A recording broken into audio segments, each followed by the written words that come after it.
people's spiritual connection to country and continue AC's commitment to reconciliation. It is customary to acknowledge country as we pass through. Today, we'd just like to welcome everybody here on Camaragal land and pay our respects to elders past, present and emerging for the continued custodianship of the lands and waterways in which we visit. So without further ado, today is a confirmation of currency presentation for Nigusie. Today's panel is being chaired by Professor Joseph Sirocci, and the expert panelist is Professor Susie Edwards from ILSTE, and we thank her for her time, as well as IPPE's own Dr. Chloe Gordon in Melbourne. And Nigusie is most competently supervised by Dr. Beck Pagano as his co-supervisor and led by Associate Professor Taryn Sanders as his principal supervisor. So without further ado, I hand the floor to you. Okay, thank you, Ricky, and welcome to my CS presentation. And my name is Nigusie, and my CSE goes to understanding demographic factor affecting the screen time among school age children. In this digital age, screen time became increasing among school age children and became a public health problem due to its significant impact to child development. So understanding demographic factor will help us to give an input for designing policy and guidelines. So my presentation will. Yep. Okay, my presentation will address the background and the background research gathers, and finally we'll go to my proposed studies. Let's start my presentation with defining what do you mean screen time. It is the time spent using a digital device, including smartphone, computer, television, is known as the screen time. So it includes the duration and frequency, meaning that for how long the children stay in the computer and how often they are using the digital use, as well as the purpose of engaging with the screen, the reason for engaging with a digital device, as well as what is the activities, the specific activities involved by using the screen time. And basically, screen time broadly classified as an active and passive screen time. While we say just active screen time is the time spent in the manner that can enhance learning, cognitive engagement, and creativity is known as an active kind of screen time, whereas passive screen time, as the name indicates, without any active engagement with the content of the screen time is known as passive screen time. So why we matters about screen time? Why we care about the screen time? Here is the point. Early childhood, as we know, or childhood period is a critical period for child development. So nowadays, this digital technology becomes an integral part of the child during this critical period. So screen time became a public health problem due to its significant impacts to the child development as well as future health. Concerning considering this, different organizations, countries have developed different guidelines for limiting the screen time. Those guidelines share a common principle to limit the screen time, even though they have slight variation across age groups. I come up with 3 recommendations for my presentation: the WHO recommendations, the FDA recommendation, and Australian government recommendation. This is the first recommendation. WHO recommends no screen time for children for 1 year. Whereas for age in between 1 to 5 years, it recommends less than 1 hour per day recommendation. When we come to the FDA recommendation and Australia government recommendation, they recommend almost the same and slightly more conservative compared to the WHO recommendations. They both nearly recommend no screen time for children less than 2 years, whereas 1 hour per day for age 2 to 5 years and limit 2 hours per day for age greater than 5 years and older. And the point is not just beyond the developing guidelines. how much of the children adhere to this guideline is one of the critical issues. By looking some reviews like meta-analysis from around 89,000 children reports that about 1/4 of the children under 2 years children only adheres these guidelines, whereas about 35.6% of children in the age between 2 to 5 years adhere the guidelines less than 1 hour per day. And another recent reports from the America shows that about 21, nearly 21% adhere the guideline less than 2 hours per day. When it comes to the Australia, it becomes slightly worse, like around 17 to 23% of under 5 children adhere the guideline, meaning that the rest does not adhere to the guidelines of the less than the recommended guidelines. And about 15% of school age children adhere the guideline, meaning that 85% does not adhere to that guideline. So we can, even though there is variety of reports, but we can conclude that a screen time adherence decreases as children age increase. So it is not only the issue of the governments and different organizations. Researchers also work with different researches what the factors affecting the children's screen time, including demographic factors. So what is demographic factor and why it is essential? So demographic factor in this study defined as a measurable child and family characteristics that can influence children's screen time is known as demographic factor. It is considered as the foundation of children's behavior due to their direct and immediate impacts to the children's daily activity. And understanding these demographic factors will help us to use as an input for developing guidelines and intervention. So by looking to the previous study that has been conducted on this topic, I have got the following research gaps. The first one is inconsistent findings across different articles. These inconsistent findings is mainly due to the first one is measurement variation. Some articles measure in terms of child reports, the other from parent reports. Some use kinds of mixed reports, which is biased, which can be just biased due to social desirability bias and the like. The second variation may be due to the influence of other factors. The other moderating factors may be the reason for these inconsistent findings.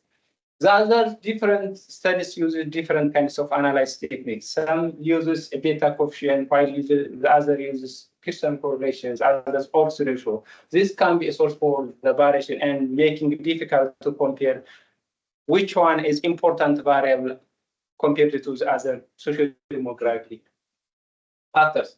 So as far as I know, no systematic review has been conducted in the manner that can address the above mentioned gaps. So my first study will go to conducting systematic review and meta-analysis by synthesizing the existing evidence and harmonizing the different measurements into the same scales and considering the moderation variables. The other research gap is self-reported screen times.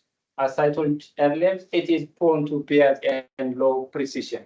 And the third limitation is narrow focus of the screen time. The previous study only focused on screen time duration. They did not consider about the screen time, the content, and the context, even though this have a significant impact to child development. So thanks to my second study and as well as the SPARE project, it will go to identify child and family-related predictors beyond the screen time duration, the type of the screen, the content, as well as the context. So this project mainly used a wearable camera, which is an innovative and objective measure of the screen time. The fourth limitation or gap that I identified is uncovered research topic regarding with household transition effect. Even though this transition may disrupt the daily routine activities that may have an impact leading to unsupervised screen time. And as well as transition from one household to other household, two-parent household to one-parent household, will also add stress to the children that may cause to rely on their screen. As well as especially transition from two-parent to one-parent due to divorce will also add a stress to the parents, also may become ignorant to the guiding their children. So the previous study tried to look the association or the relation between household structure and screen time as a 1-point measurement. But how this transition affects the screen time does not yet address. So my sub-study will go to investigate the impact of parent-marital relationship history on children's screen time, and finding an inflection point following the change in household will be my third study. So let's come to back my first study, systematic review and meta-analysis. So this has the following importance. The first, synthesize the existing evidence and identify and quantify the effect of socio-demographic factor, and as well as considering examine the moderating effect of basically identify COVID-19 pandemic and measurement. So this is eligibility criteria. So published in English articles should be published in English, peer-reviewed articles that undergo social demographics. Their main aim is a social demographic factor affecting the screen time, and the participants should be in the age group 6 to 12, and it includes all kinds of study design that undergoes a quantitative analysis as screen time duration dependent variables. This is the sorting strategy. I identified my key terms based on this CoC framework. The population is school age, whereas exposure is social demographic factor, and the outcome is screen time. This is the general procedures for my systematic review. Searching will be conducted. Once identified, the keywords once identified, searching will be conducted at different databases, and then screening will be done, title, abstract, followed by pooled document screening, then data extraction will be conducted, risk of bias assessment, then data analysis will be conducted. The second study will go to identifying predictors of screen time duration, type, content, and context. So the main purpose of this study is to identify child and family-related predictors of screen time duration, type, content, and context. This is a kind of cross-sectional, community-based cross-sectional study, and includes 7 to 10 years children from Sydney, Central Coast, and Wollongong, and mainly this participants were selected through a recruitment agency, and the data collected was done due to through an automated wearable camera.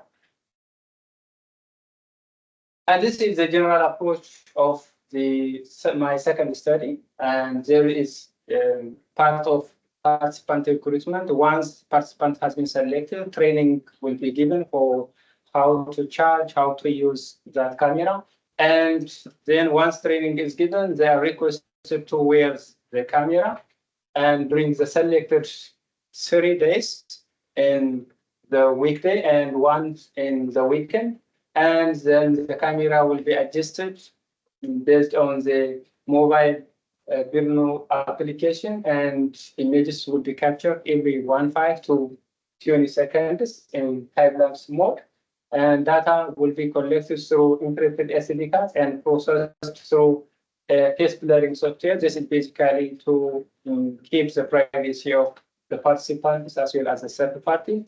And once it is done, children and parents will give an opportunity to look at the pictures. If they don't want to any pictures that the researchers doesn't want to share, they have the right to delete, and the remaining images will be securely stored with restricted access for the team members.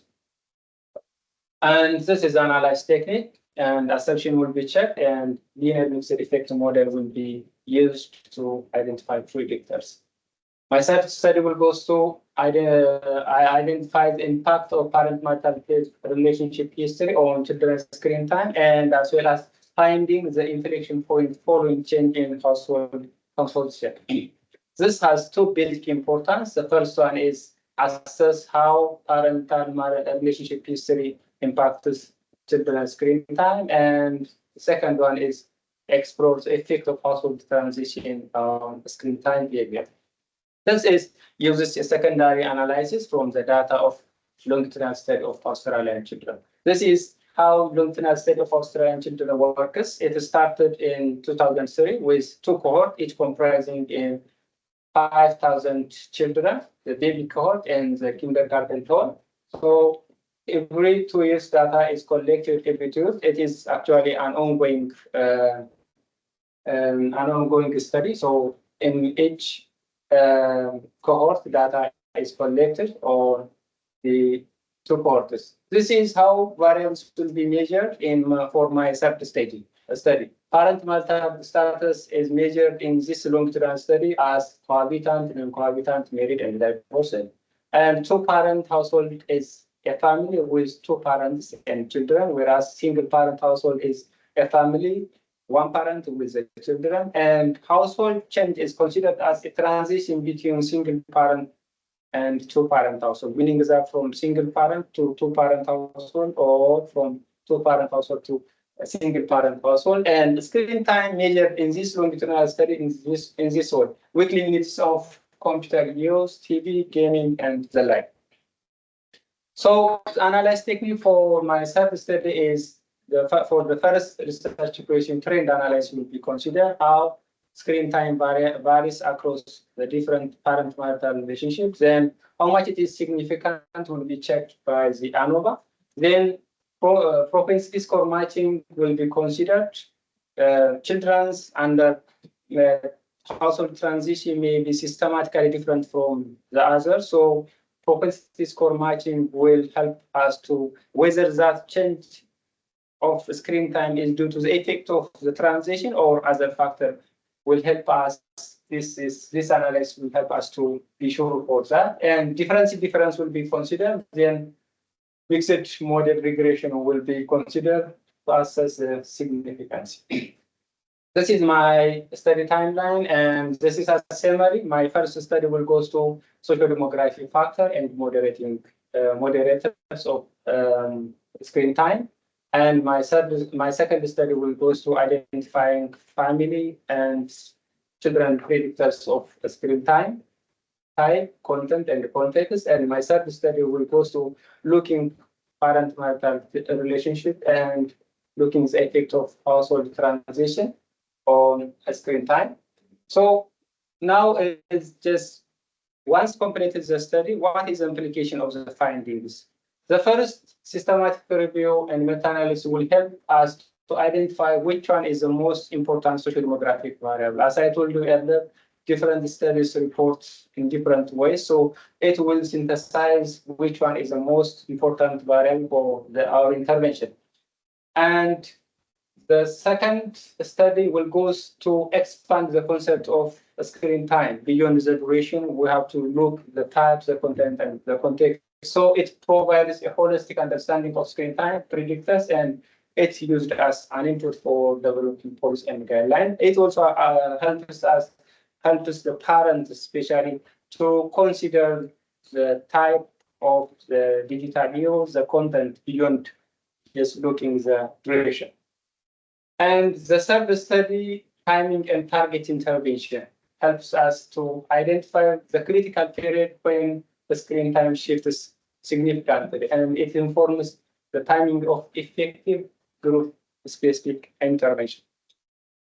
And before ending my presentation, I want to thank my supervisor, Associate Professor Taran and Dr. Rebecca, for their reasonable guidance and supervision. And again, I want to thank our teams for their providing the important information and comments. And this is all about my presentation. Thank you.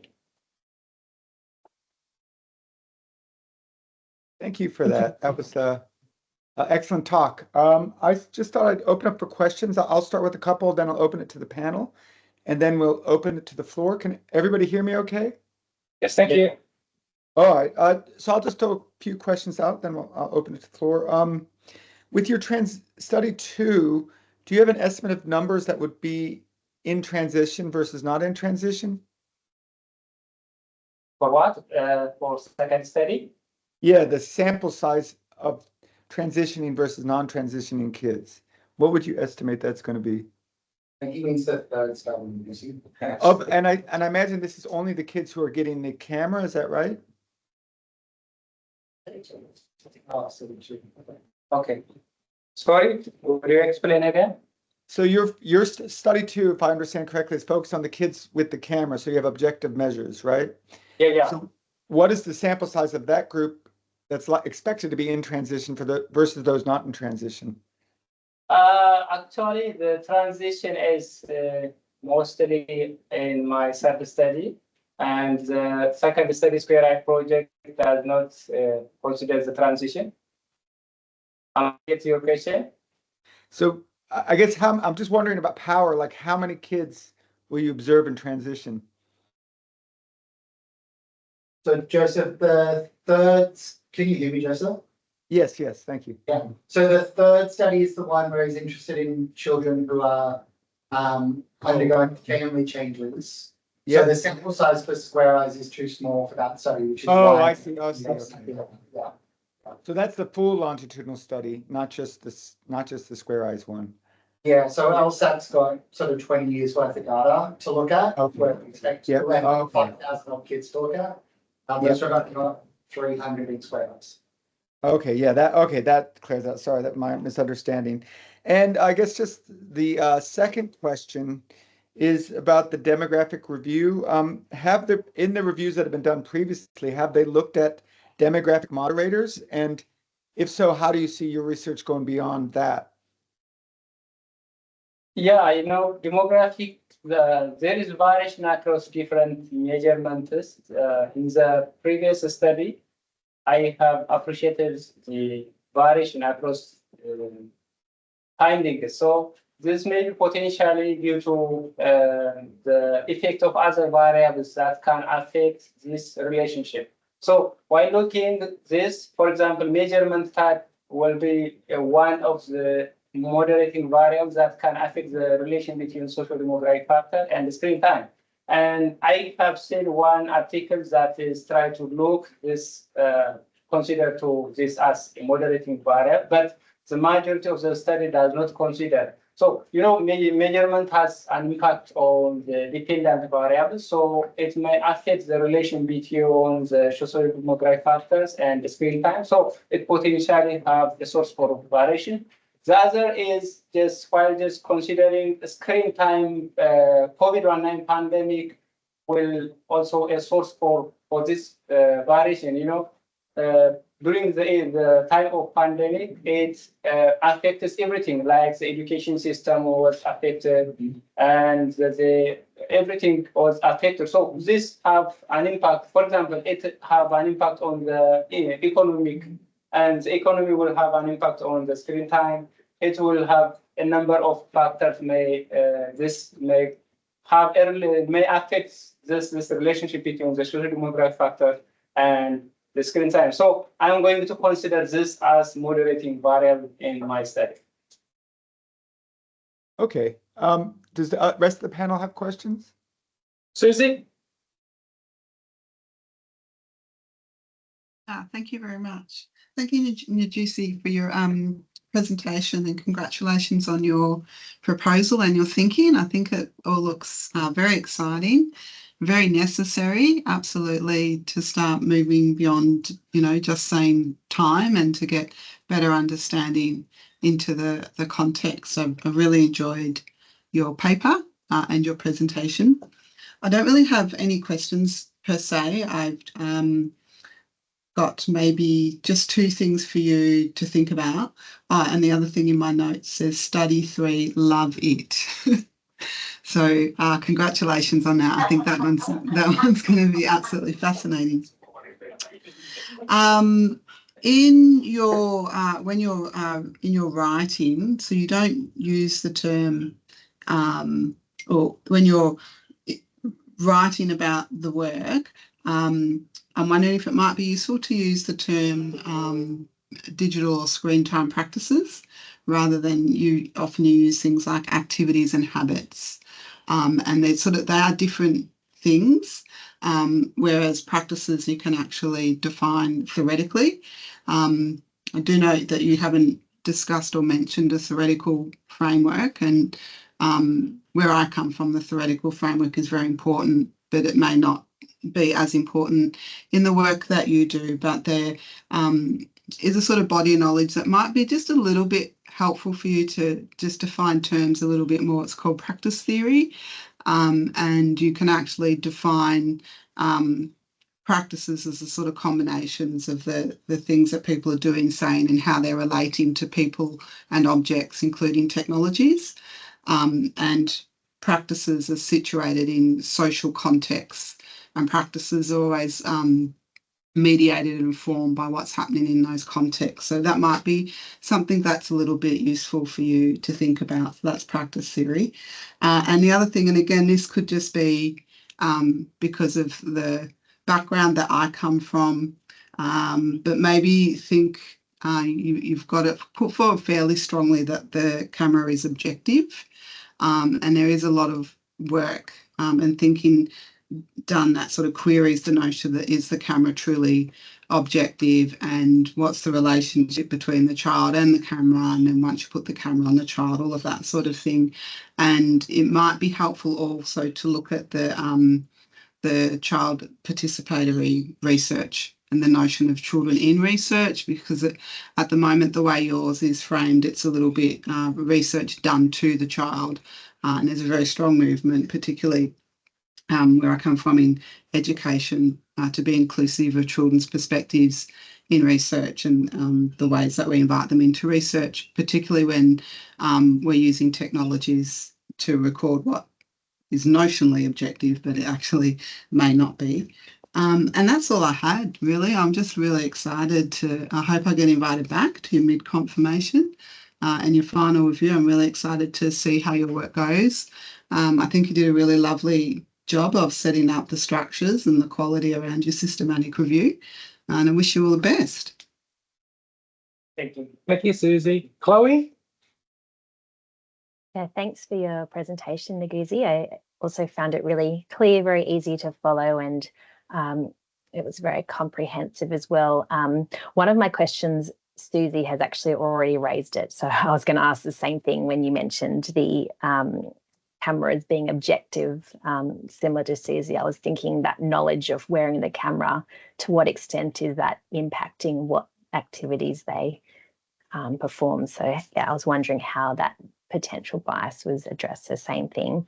I was wondering if you could speak a bit more as well to the significance of the third study. So how you see the findings from that study informing practice or policy. Like my guess is that the hypothesis is that, you know, when there is those significant transitions in a household, that there is an increase in screen time use because it's just a stressful period for families. I guess, you know, at what point is that considered problematic versus just, you know, a short period of time? So yeah, are you able to speak a little bit more to that? It's very interesting.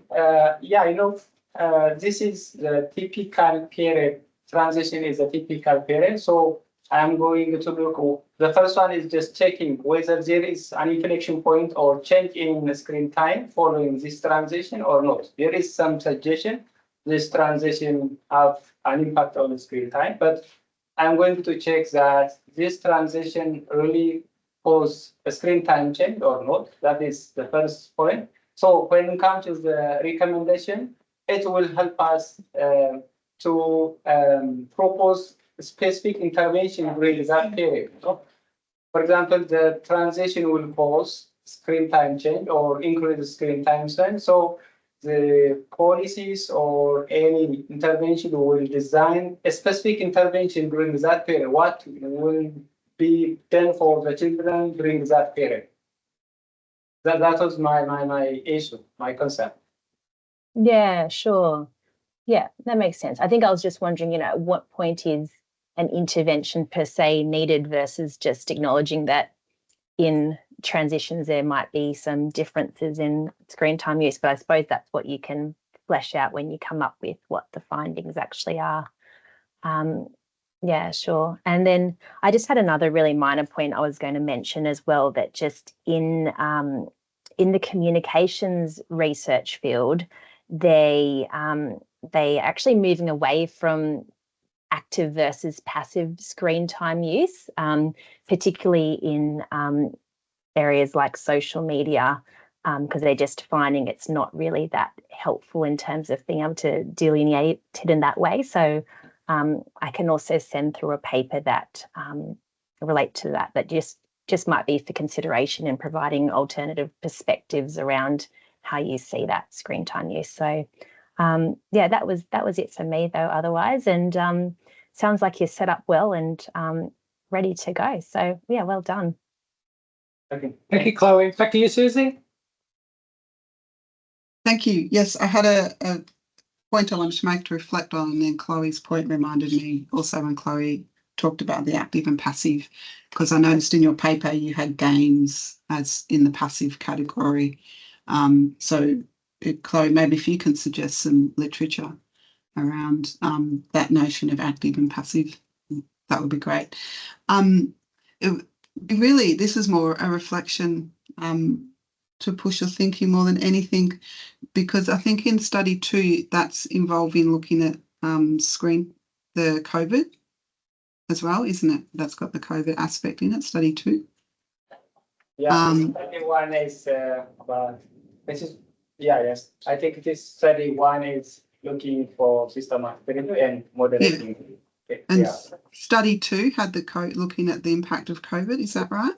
The study 2 is looking predictors for screen time, duration, and context, Yeah, so it's interesting to me that possibly what you've got in study 3, where you've got that household disruption and the marital impact, is a form of trauma per se to the child, as would be the COVID pandemic. So it might be interesting just to think about whether you see, as you're progressing the studies, or any parallels between the children's experiences of trauma, which results in domestic interruption.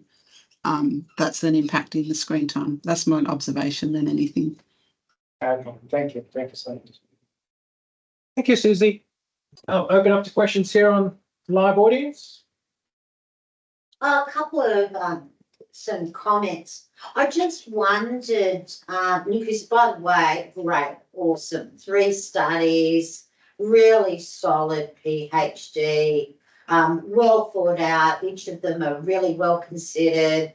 You've got really good planning happening there with working out the steps, how to approach each, and what the analysis should look like. So it's looking really good. And your supervisors are slave drivers, giving you 3 studies, the pair of slave drivers. I'll give them some extra work for a bit of payback for you, okay? I just wondered if you thought about a few things. Well, first of all, I've discovered that getting my preschool grandchildren onto Miss Rachel has been very naughty, so I'm very bad with these guidelines. Although I'm sort of wondering whether educational things could be considered as a part of those. But I'm wondering if you're considering things like not just occupation, like at a more refined level. I mean, it's not just an occupation, it's whether mothers work, whether fathers work. And the biggie is how long they work each week, because kids are on screen time. My local Thai restaurant, I was there last night. The kids there have grown up on screens. They're on screens every night as mum and dad are, working in the restaurant. So I wondered if you could consider including, the hours worked, and not just for the total family, for each parent, as well as mother's educational level and father's educational level, because both of those variables have been shown to have multiple important impacts on motivation and outcomes. And if you found out whether the kids, and I'm talking about study 2 here, where you're actually I'm assuming collecting data. The number of days the kids were, if you look at whether they went to preschool or not, because that has a big influence as well, and the actual number of days, because when you go kids in preschool, it can vary from 1 day to 5 days depending on parental samples. I also wondered if there's surveys of, are you going to survey the children and the parents and ask them about what motivates them with screen time, or parents, are there any sort of surveys? Because it would be of the variables that you're looking at, that would be very interesting if there was a chance to include them. And if there are measures of the parents, are you going to interview parents and talk to them about, you know, what is their background, what is their income, what is their SES? And because there are many standardised measures of SES. So I suppose what I'm suggesting is, for the study where you're collecting data, there's a great opportunity to get further information. Some of that information might be available in study 1 in your meta-analysis as well to have a look at it. If you have the opportunity in studies where you're collecting data to get it, some of these variables could be worth looking at. And my other, like particularly motivational variables, you know, and variables that we know well here in IPPE based on some of our theoretical frameworks. And the other one that I had was the implications for study 3. They're really beyond timing, aren't they? You know, you're going to be able to make recommendations, not about just timing, about what things might work for kids in different circumstances, trauma-identified circumstances, what they've experienced and what you recommend as an intervention for that particular circumstance. So, and as Susie said, trauma-informed, but different types of trauma that you're looking at. So that could be more fine-grained, I think. But look, great stuff. I'm very concerned, as I said, about my children's screen time now. And I wish you well with a fantastic project. Okay, thank you so much. Thank you for your recommendation. Maybe like your concern, motivational related variables. I'm not sure whether this data is in Square Eye project or not, so I will discuss with my supervisor. Fantastic. Yeah, that's good. Thank you. Thank you. Cognizant of the time, any other final last questions before I wrap this up? No, nothing online as well. So once again, thank you very everybody for your time, and can you please give another round of applause for Nigusie? Thank you everybody here, and Joseph, Susie and Chloe, can I ask you to stay online? I'm going to transfer you over to the boardroom for deliberations. Thank you.